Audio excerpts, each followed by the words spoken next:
보도록 하겠습니다. 주말 사이에 탈당을 했어요. 누가? 윤석열, 내란숙에. 네. 탈당이 맞습니까? 출당 제명이 맞습니까? 당연히 출당 제명해야죠. 예. 헌재에서 탄핵받아 마땅한 대통령이라고 판단 내린 거예요. 국민들은 어떻습니까? 중도층까지 갈 것도 없어요. 보수층에서도 탄핵은 맞다라고 하는 게 대단히 그 지표가 높다라고 나오고 있는데 그걸 부여잡고 어떻게 하겠다는 겁니까? 이건 국민에 대한 예의가 아니다. 그냥 윤석열의 그림자 안에 갇혀가지고 이도저도 못한다. 그러면서 당이 또 얼마나 혼란상을 보여줬습니까? 청년 정치인이라고 해서 김용태 비대위원장 막 출당시킬 것처럼 의기양양하게 처음에 얘기했어요. 마지막에 뭐라고 얘기했습니까? 이제 탈당, 출당 중요한 이슈가 아니라고 이야기를 해서 제가 정말 깜짝 놀랐어요. 그러는 사이에 국민의힘의 대변인은 이렇게 얘기하더라고요. 이거 당의 입장 아니다. 청년 비대위원장이 그냥 자기의 입장을 얘기한 거다라고 완전히 어떻게 보면 정치적으로 좀 폄훼를 하더라고요. 네. 이게 국민의힘의 현실인 거예요. 그러면서 김계리 변호사 같은 사람이 들어오면서 자유통일당이랑 분절하고 절연하겠다는 그 부분에 대해서 문제의식 세게 갖고 있다라는 식으로 이야기를 해요. 야, 이 당은 정말 답이 없구나. 홍준표 전 시장이 이야기한 대로 이게 그 키워드로 맞춰보면 다 설명이 되더라고요. 정치 결사체도 아니고 이념 집단도 아닐 때, 이익 집단일 때는 이게 다 이해가 돼요. 이 사람들 108석이 다 PKTK에 자리 잡고 있고 대선을 이기거나 말거나 내 기득권 유지하기 위해서는 당권, 지방선거, 인사권, 예산권 휘두를 수 있는 대로 내 권한을 놓치지 않겠다라고 하면 이 상황이 다 이해가 돼요.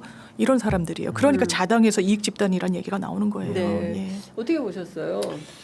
탈당. 그러니까 이게 탈당은 했는데 저는 사실 예상은 못했거든요. 저는 윤석열의 뻔뻔함에 비춰봤을 때는 끝까지 남아서 정말 뽀개는 거를 할 걸로 봤는데 예. 제 생각을 뛰어넘는 결행을 한 건 맞고요. 결국 그렇지만 효과만 놓고 보면 이거는 지금 당적을 갖고 있는 것보다 더 최악의 결과를 만든 것 같아요. 왜냐하면 그냥 탈당만 했거나 아니면 뭐 제명이 됐거나 출당이 됐으면은 제 예상이 틀린 게 되지만은 이건요.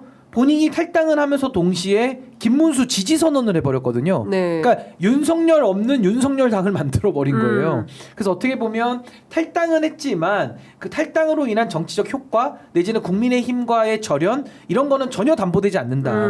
그렇다면 저는 이 효과는 전혀 없고 오히려 국민들이 보시기에는 윤석열 없는 윤석열 당을 만들려고 했던 그런 꼼수에 대한 오히려 비판 여론, 역작용, 역효과만 더 많아지는 거 아닌가. 네. 저는 매우 잘못된 수라고 봅니다. 할 거면 제대로 해야죠. 예. 할 거면.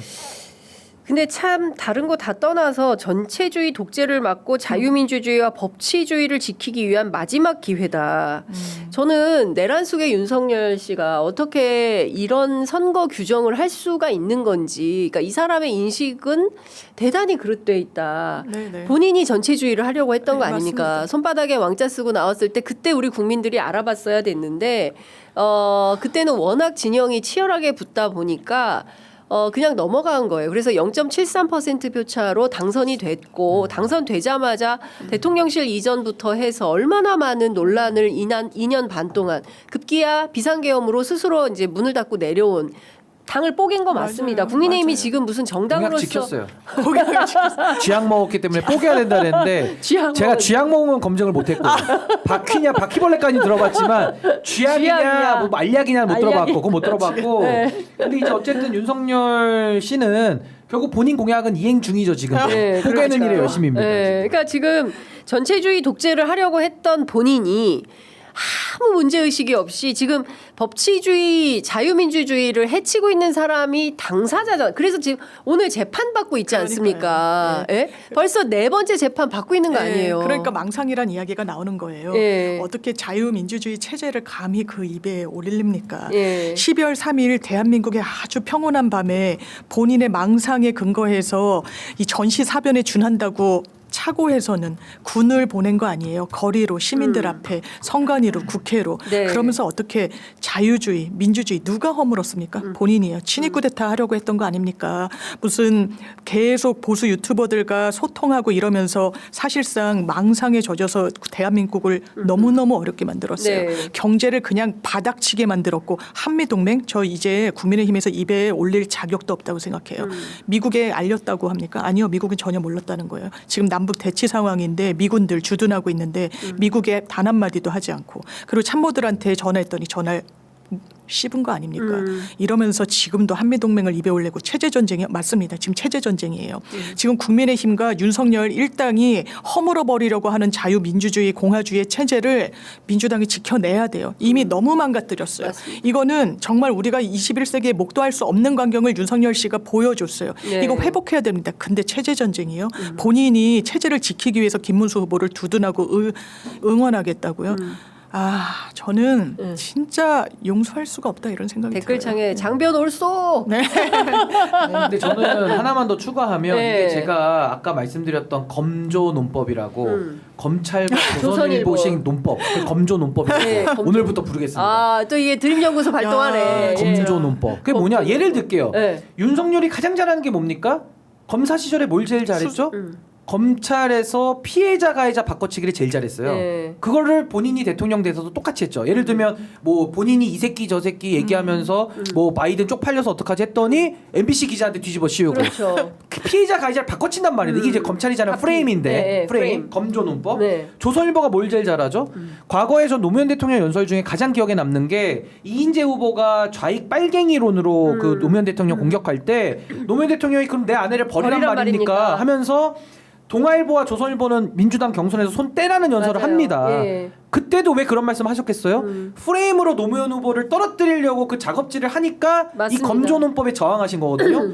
윤석열이 똑같죠. 본인이 내란 일으켜서 사형과 무기징역 당해야 되는데 오히려 내란을 막은 헌법을 수호한 이재명 후보에 대해서 저런 식의 독재라는 표현을 쓰는 거예요. 네. 근데 이걸 또 누가 쓰는지 아십니까? 오늘 아침에 조선일보, 중앙일보, 이준석 후보가 똑같이 씁니다. 이준석. 이재명 총통을 막아야 된다는 거예요. 어떻게 총통이 됩니까? 아니 독재라는 말을 총통으로 바꾸면 똑같은 말이잖아요. 아, 이준석. 아니 오늘 기자회견을 해서 한번 네. 찾아보시죠. 속보에 지금 네. 이준석 후보가 이재명 총통 시대 막아야 된다고 하는데 네. 갑자기 헌법을 지키고 내란을 막은 사람이 총통으로 돼버려요. 이게 바로 아까 말씀드린 검찰과 조선일보식 논법. 이 네. 검조 논법이 윤석열과 이준석의 두 사람의 논법에도 여전히 도도히 유유히 흐르고 있다. 그래서 저는 그냥 국민의힘하고 그 김문수 후보하고 개혁신당 이준석 후보는 굉장히 유사합니다. 네. 굉장히 하고 있는 말들은 닮아 있다. 네, 닮아 예. 있습니다. 그러니까 이 부분에 대해서는 아마 국민들께서 이런 악마화, 이런 식의 상대 정치인에 대해서 말도 안 되는 마타도어, 프레임 이거 이제는 지긋지긋하다. 이거 심판받아야 됩니다. 제가 볼 때는. 그러니까 저는 대한민국의 보수는 없어진 것 같아요. 그리고 민주당이 없어요. 건강한 네. 보수 세력들을 잘 그 영입을 해서 사실 이제 빅텐트는 민주당이 치고 있는 것 같아요. 그러니까요. 주말에 뭐 네. 김상우 의원, 김용남 의원 뭐 등등 이제 영입을 해서 뭐 허은하 의원 등도 이제 뭐 결심하려고 하시는 것 같던데, 근데 이렇게 넓어지면 왼쪽이 더 비어져 있기 때문에 왼쪽을 더 키우는 이런 상황으로 가야 되고 그구는 우리 사회에서 더 이상 발붙이기 없어져야 못하게 돼요. 해야 되는데. 그러니까 나이가 많든 적든 예. 극우적 사강, 예. 극우적 사고 그리고 굉장히 레디컬한 주장을 하는 사람들은 이제는 더 이상 극단적, 정치를 못하게 만들어야 되는 겁니다. 제가 그러니까 볼 때는. 정상적인 평범한 시민들의 인식 범주에 들어있는 아, 맞아요. 사람들이 정치를 해야 되지,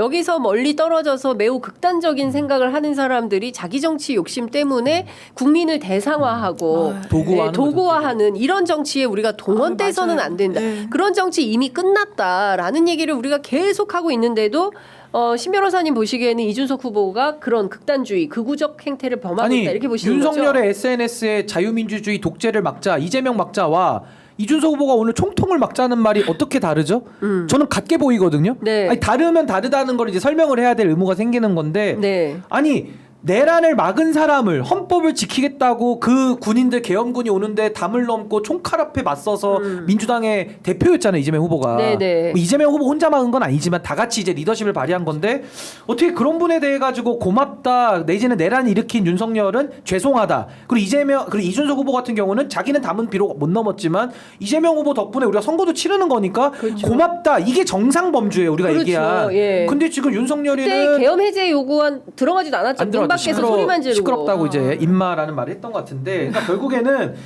이게 그러니까 프레임이 저는 너무 나쁘다는 거예요. 그러니까 윤석열이 저런 식으로 가해자로서 저런 식의 독재 발언 뭐 그걸 막기 위해서 뭉치자 김문수 지지한다라는 그 발언이 얼마나 뻔뻔합니까? 근데 이준석 후보도 이재명 후보에 대해서 총통을 막자는 거예요. 반 이재명을 또 치는 겁니다.